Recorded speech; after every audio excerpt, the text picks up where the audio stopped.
שיר למעלות, אשא עיניי אל ההרים, מאין יבוא עזרי.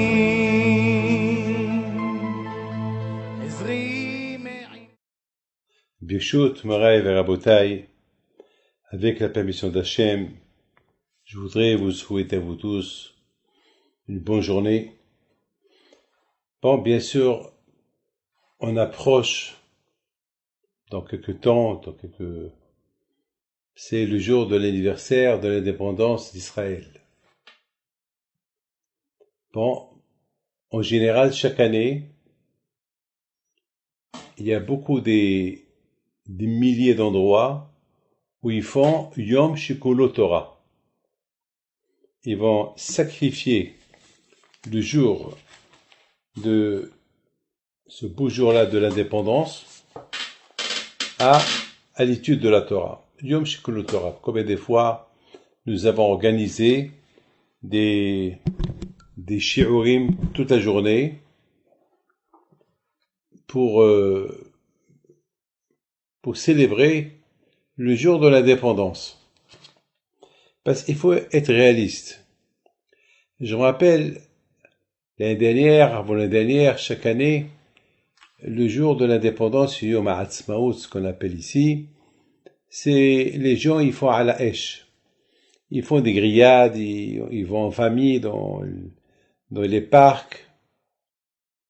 Et vous savez, le mot à la Esh a une double expression. Le feu ou le feu de la Torah. On compare aussi la Torah au feu. Parce que la Torah a été donnée avec le feu. Et le Torah vient du ciel, là où il y a le feu. Alors, le feu de la Torah, le feu de la Torah calme l'esprit des gens, ou le feu des envies, à la Esh, les grillades, manger, boire, et point final. Il y a un grand tzaddik, le Admo Mikalev, Alav Shalom. Lui, il a eu cette belle idée, lui qui a été rescapé de la Shoah. Il avait des miracles dans la Shoah. Il sait que le vrai Ben Horin, l'homme indépendant, être indépendant, c'est lorsque on sacrifie le temps pour la Torah. Donc, il a dit, au lieu de sacrifier ce jour-là à la Esh, faire les grillades et manger les grillades, alors, venez, on va célébrer une journée d'étude de la Torah à la Yeshiva, dans les synagogues. Donc, à la Esh. Et beaucoup de fois à Rabotai, j'ai vu que les synagogues, tous les rabbins sont occupés ce jour, c'est un jour de travail. Et bien, je me rappelle combien de fois nous avons organisé le Yom HaTorah, le jour de l'indépendance, c'était archi plein jusqu'à 10 heures du soir.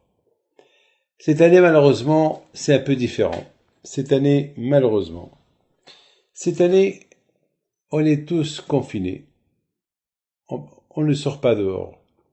Même qu'on a commencé, les gens ont commencé à sortir dehors, mais les réunions, ils sont interdits, pas droit d'aller à gauche, à droite, c'est pas comme chaque année. Mais je voudrais vous dire quelque chose. Depuis 2 mois presque que nous sommes confinés à la maison, nous avons senti à la Esh. Nous avons senti le feu de la Torah. Parce que je dois vous dire quelque chose. Je reçois des lettres de partout. Des lettres et des emails de partout. Les gens qui découvrent. Grâce à Dieu, il y a beaucoup des rabbanim qui se donnent corps et âme pour apporter à la Esh, apporter la Torah qui s'appelle Esh, sur un plateau aux gens. Mais Rabotai, ces délétants-là, Behemet, on a vu le Esh monter, on a vu la flamme de la Torah, la flamme du feu de la Torah qu'elle monte. Vous savez que le feu, jamais le feu, lorsqu'il brûle, il va vers là-haut. Le feu ne va pas vers le bas, il va toujours vers là-haut. Il lance sa chaleur vers là-haut. Eh ben, Rabotai, le feu de la Torah, c'est toujours, il va vers là-haut, il se propage de partout. C'est ça, mes amis, le feu de la Torah. Donc, notre indépendance, elle n'est pas uniquement maintenant que c'est l'indépendance de l'État d'Israël. Plutôt, il faut dire aussi, il faut ne pas oublier l'indépendance de l'être humain lui-même. Et l'indépendance de l'être humain lui-même, c'est pas une fois dans l'année. L'indépendance, c'est chaque jour, chaque jour. Vous savez, le Pirkei Avot dit, c'est quoi Ben Horin? C'est quoi un homme libre? Un homme indépendant? Alors, Hachamim vient et nous disent, l'homme indépendant, c'est l'homme qui étudie la Torah. C'est lui qui est l'homme indépendant. Alors vraiment, celui qui entend ça, il se pose la question. Mais la Torah, elle nous limite. La Torah, elle nous fait des gvoulot. La Torah, elle nous fait des barrières. Ne fais pas ça, ne fais pas ça, n'embrasse pas ça, ne mange pas ça, ne va pas là-bas. C'est presque, comme il y a certaines personnes qui me disent, c'est dur de vivre avec la Torah. Mais ils se trompent. Ils se trompent. Vraiment, c'est la vérité.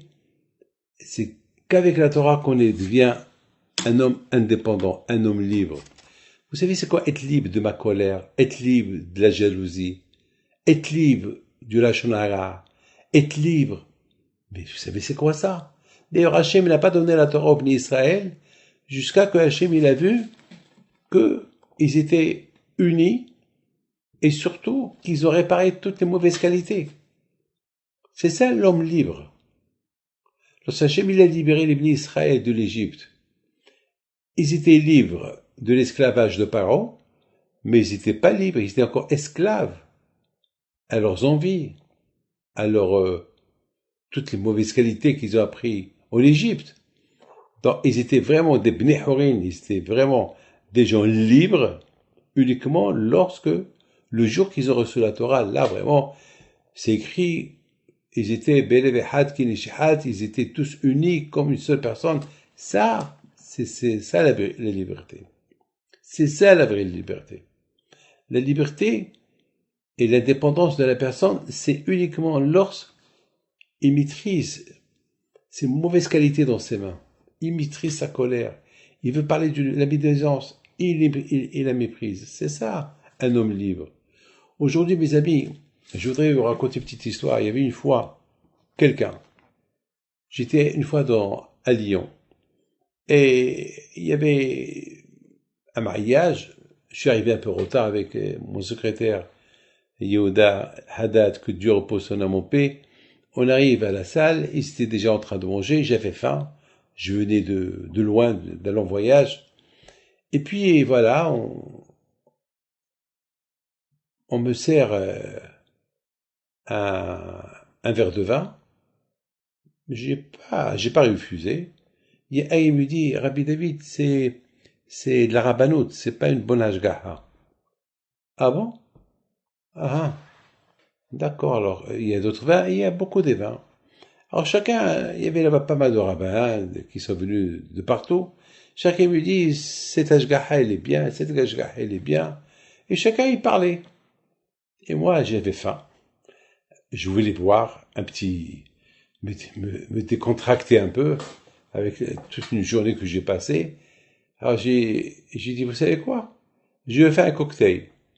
J'ai pris de tous les vins et j'ai rempli un verre. Et j'ai dit, voilà, c'est le Rav Rothenberg, Rav Frankfurter, l'Ashgaha de Dan Ribibo Alav Shalom. Et il y avait 3, 4, 5 vins. J'ai tout mélangé. Et j'ai dit au rabbin qui était là, qui veut faire le haïm avec moi? Et chacun regarde l'autre, chacun me regarde. Bien sûr, je le comprends. Chacun il boit sa Ashgaha. Alors, j'ai pris le verre, j'ai dit le haïm, Baruch Ata Hashem, Boré Payagefet, j'ai vu. Alors, tout le monde qui me regarde, on dirait que j'ai lancé un défi à tout le monde. Non. pour moi, c'est cachère, c'est cachère. Je respectais tous les rabbinim, mais je les connais. Alors, à un moment donné, on m'apporte le poisson. Et au moment que je voulais manger le poisson, je vois un monsieur qui vient chez moi, le mashgiach, il me dit, Rabbi David, si ça vous dérange pas, il y a un problème avec ce poisson. Ne le mange pas. Alors, tous les rabbins qui regardent, toute la table, qu'est-ce qui se passe? Je sais pas, on a un safek, est-ce que c'est le poisson du traiteur ou c'est le poisson de l'hôtel? Mais, a priori, 100%, c'est pas le poisson du traiteur, c'est le poisson qu'on a trouvé dans le frigidaire et on ne sait pas quel poisson c'était et on l'a cuit. Donc, j'étais tellement content, j'ai finalement, le bon Dieu m'a sauvé. Et bien, c'est ça, mes amis. Beaucoup de fois, les gens, ils font attention à ce qui rentre dans la bouche, mais ils ne font pas attention à ce qui sort de la bouche. Alors, celui qui fait attention à ce qui sort de la bouche, alors quand je peux, il va l'aider à tout ce qui va rentrer dans sa bouche, ça va être du vrai cachère. Ça va être sûr. Quelque part, tout le monde a reçu un message, j'ai dit à tout le monde après, alors on prend un verre.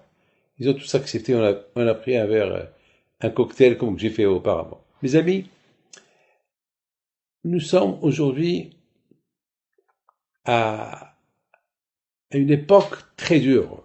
On vit le corona. On vit une crainte, une peur. Chaque jour, on entend des cas et des cas et des cas et on n'a pas trouvé la solution. Et peut-être qu'il n'y a pas de solution. Ah ben c'est quoi la solution? Ah ben la solution, peut-être, elle dépend de nous. La prière. On doit prier à Akadosh Baruch Hu. On doit faire un peu plus. Il y a beaucoup de gens qui disent, mais qu'est-ce qu'il faut faire de plus qu'on fait aujourd'hui? Ben peut-être qu'on fait rien aujourd'hui, peut-être qu'on fait pas assez. Peut-être ce qu'Hachem veut de nous, c'est qu'on soit des gens libres, d'avoir notre autonomie, notre indépendance, mais une indépendance de Matan Torah, une indépendance, pas une indépendance physique, c'est une indépendance spirituelle qu'on dépend que de la Torah. C'est ça, mes amis. Vous voyez pas, mes amis, qu'aujourd'hui, on parle beaucoup des animaux qui sortent dans les rues. Quelqu'un m'a montré un petit vidéo, il m'a choqué. Presque dans le monde entier, même des lions, des tigres, des renards, ils se baladent dans la rue. Parce que depuis que les gens sont confinés chez eux, eh ben, c'est les animaux qui sortent dans la rue. Est-ce que c'est pas, on n'approche pas la venue de Mashiach qui dit, avant que Mashiach va venir, ben, les animaux et les êtres humains vont habiter ensemble, et l'un n'aura pas peur de l'autre. Je sais pas, peut-être Hachem nous prépare à quelque chose. Toute ma vie, mon rêve, c'était le shalom, ahdout, l'union. Est-ce que c'est pas le corona qui va nous réunir? Le fait que on voit que on ne trouve pas encore de solution, donc on va s'unir pour la combattre. Une fois j'ai expliqué, j'ai dit c'est quoi la guerre de Gog et Magog? Gog et Magog, c'est les 70 nations qui vont faire la guerre contre qui?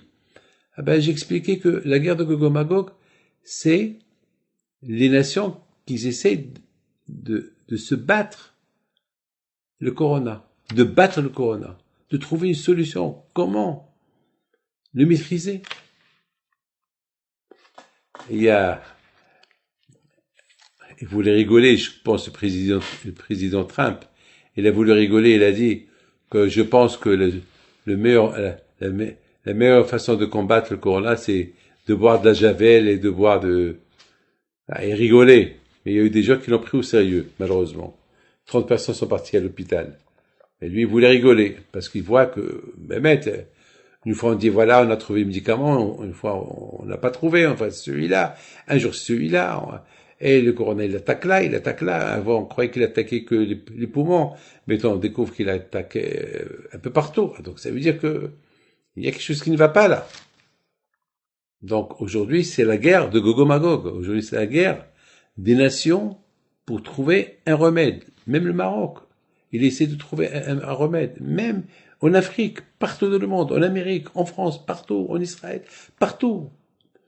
En Égypte, de partout, même en Iran, partout, ils essaient de trouver un remède. Parce que on voit que, donc c'est quelque part, c'est la guerre mondiale contre le corona.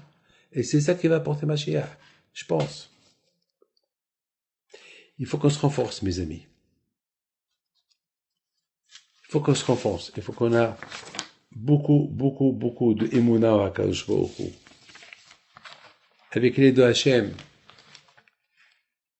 ce jour de l'indépendance, ça peut être pour nous le début de notre indépendance spirituelle. Ça veut dire être indépendant. Vous savez que la vie libre d'un être humain, c'est de se débarrasser du Sahara, d'avoir le Sahara dans ses mains. C'est ça, mes amis. Le Sahara, il est fort. On est ses esclaves. Comme on était esclaves de Paro, ben on est les esclaves du Sahara. Et le Sahara, le seul moyen pour prendre ton indépendance de lui, Alaesh, le feu de la Torah. Le feu de la Torah. Il n'y a que ça. Il n'y a pas autre chose. Surtout maintenant, on voit Baruch Hashem, le monde qui se rapproche de la Torah, d'Hachem. Il y a quelque chose qui est dans l'air. L'air messianique. C'est comme un parfum. On sent le parfum. Vous savez, il y a une différence lorsque tu sens le parfum, lorsque tu mets le parfum sur toi. Lorsque tu mets le parfum sur toi, il est très fort. Mais lorsque tu sens quelqu'un qui se parfume, tu sens le parfum, ça sent le parfum. Alors aujourd'hui, c'est ce qu'on appelle le parfum de Mashiach. On sent Mashiach. Mais lui-même, on ne le voit pas encore. Il n'est pas encore présent. Et le seul moyen pour Be'ezat Hashem, pour qu'il vienne, qui met de l'ordre dans le monde, Be'ezat Hashem, eh ben, il faut que chacun de nous trouve son indépendance. Vous savez, à l'époque, lorsque quelqu'un faisait une faute, il apportait un sacrifice au Beth Amikdash. Et le Ramban, il dit que ce sacrifice qu'il apportait au Beth Amikdash, lorsqu'il voyait comment on faisait le sacrifice au Beth Amikdash, comment on va égorger la bête et la brûler, eh ben, le monsieur, il disait, avec la faute que j'ai fait, je devais être à la place de cet animal. Et c'est cet animal qui m'a pris ma place. Donc, ça va l'aider pour faire une grande échouva, ça va le réveiller pour la prochaine fois de ne pas refauter. Mais aujourd'hui, mes amis, on n'a pas de Beth Amikdash, on n'a pas de sacrifice, on n'a rien du tout. Aujourd'hui, mes amis, Baruch Hashem, il y a la Torah. Il y a la Torah, bémet, hein. Aujourd'hui, aucune génération, elle est aussi bénite que la nôtre. Il y a plein de rabbins qui font des cours de Torah. Il y a, Baruch Hashem, beaucoup de livres, beaucoup de Talmud Torah, beaucoup d'Yeshivot, beaucoup de Kollel, la Kashrut, les Mikvaot. Jamais il y a eu tant de Torah comme aujourd'hui. Après aujourd'hui, on a la possibilité d'être des gens indépendants, avoir notre indépendance pour toute l'année, pour toute la vie, avec la Torah. Parce qu'aujourd'hui, on a la Torah sur un plateau. Soyons réalistes, c'est le Hémet. C'est ce que j'entends du matin au soir, ce que les gens y disent. Alors, mes amis, que Hachem y fasse, que chacun de nous, parce que vraiment, entre vous et moi, le jour de l'indépendance, c'est pas rien que l'indépendance et je fais ce que je veux. Non. Tu fais ce que tu veux, tu peux même tuer, tu peux même voler. C'est pas ça l'indépendance. L'indépendance, c'est que que ton corps, ton esprit, ton cœur, ils soient indépendants du mal. Ils ne dépendent plus du mal. C'est ça l'indépendance. L'indépendance des mauvaises qualités. Et vous savez, lorsqu'on s'attache à cette indépendance, alors ça devient une indépendance pour toute la vie. Mes amis, il y a la Esh et il y a la Esh.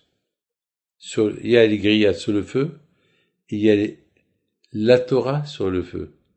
Et avec la Torah sur le feu, tu brûles toutes ces mauvaises qualités que tu as, et avec ça, tu t'approches, si Dieu veut, vers Be'ezat Hashem, vers Matan Torah, qu'on va recevoir la Torah. Que Hashem vous protège, il vous donne Bracha Be'etzlaha. Ce cours-là, je l'ai fait pour Idabrut, Alaesh, et Bisrot, Rabbi Pinto, tous les tzadikim, soit avec vous. Amen, Keratson, et bonne chance à vous tous. אדוני ישמור צאתך ובואך מעתה